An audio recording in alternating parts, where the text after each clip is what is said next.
ಗದಗ ಜಿಲ್ಲಾ ಜಂಟಿ ಕೃಷಿ ನಿರ್ದೇಶಕರ ಕಚೇರಿ ಮುಂದೆ ಇಂದು ಅನ್ನದಾತರು ವಿನೂತನ ರೀತಿಯಲ್ಲಿ ಪ್ರತಿಭಟನೆ ನಡೆಸಿದ್ದು 2025-26ನೇ ಸಾಲಿನ ಹಿಂಗಾರು ಬೆಳೆ ವಿಮೆ ಹಾಗೂ ಬಾಕಿ ಇರುವ ಮಧ್ಯಂತರ ಪರಿಹಾರವನ್ನ ಕೂಡಲೇ ಬಿಡುಗಡೆ ಮಾಡುವಂತೆ ಆಗ್ರಹಿಸಿದ್ದಾರೆ.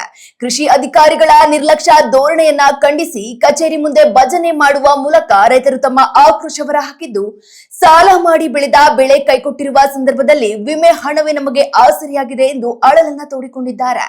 ಮೆಣಸಿನಕಾಯಿ, ಈರುಳ್ಳಿ, ಜೋಳ ಹಾಗೂ ಕಡಲೆ ಬೆಳೆದ ರೈತರಿಗೆ ಇನ್ನು ವಿಮೆ ಹಣ ಸಿಗದಿದ್ದರೂ ಸುಮಾರು 12,000 ರೈತರಿಗೆ ಹಣ ಜಮಾ ಆಗಿರುವುದು ಗೊಂದಲಕ್ಕೆ ಕಾರಣವಾಗಿದೆ. ಉಳಿದ ರೈತರಿಗೆ ವಿಮೆ ಸಿಗದಿದ್ದಲ್ಲಿ ಮುಂದಿನ 2 ದಿನಗಳಲ್ಲಿ ಉಗ್ರ ಹೋರಾಟ ಮಾಡುವುದಾಗಿ ಎಚ್ಚರಿಕೆ ನೀಡಿ ಅಧಿಕಾರಿಗಳಿಗೆ ಮನವಿಯನ್ನ ಸಲ್ಲಿಸಿದ್ದಾರೆ.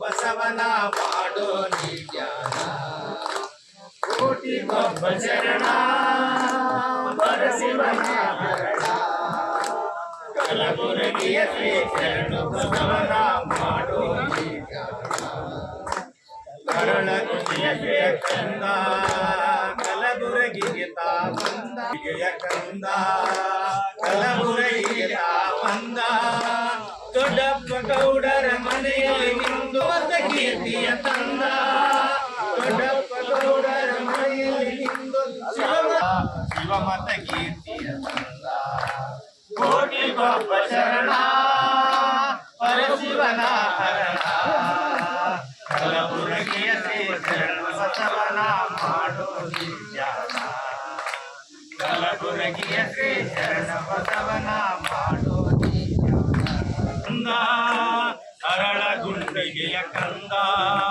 ಕಲಬುರಗಿಗೆ ತಾ ಬಂದ ಗೌಡರ ಮನೆಯಲ್ಲಿ ನಿಂದು ಶಿವಮತ ಕೀರ್ತಿಯ ತಂದ ಶಿವಮತ ಕೀರ್ತಿಯ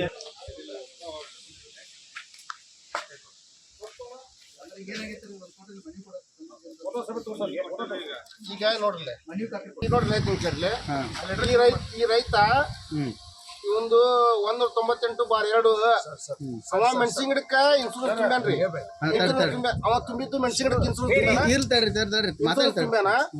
ಅವನ್ ಹೊಲ್ದಾಗ GPS ಆಗಿರೋದು ಮೆಕ್ಕೆಜೋಳಕ್ಕ, ಹೌದ್ರಾ? ಅವನು ಮೆಕ್ಕೆಜೋಳದ ಫೋಟೋ ಐತಿ ಅವನ್ ಸಮೇತ. ಬಟ್ ಅವ್ರ ದುಡ್ಡು ಬಿದ್ದಿರೋದು ಮೆಣಸಿನ ಗಿಡಕ್ಕೆ ಬರ್ತೈತಿ 28ನೇ ತಾರೀಕು 5ನೇ ತಿಂಗಳ. ಇದಕ್ಕಿಂತ ಮುಂಚೆಕ್ಕ 26ನೇ ತಾರೀಕು ಮಿಸ್ ಮ್ಯಾಚ್ ಆದ್ರೂ ಕೂಡ ದುಡ್ಡು ಅವ್ರಿಗೆ ಬಿದ್ದಾವು. ಎಲ್ಲ ರೈತರಿಗೂ ಬಿದ್ದಿಲ್ಲ, ಎಲ್ಲ ರೈತರಿಗೂ ಬೀಳ್ಬೇಕು ಅಂತ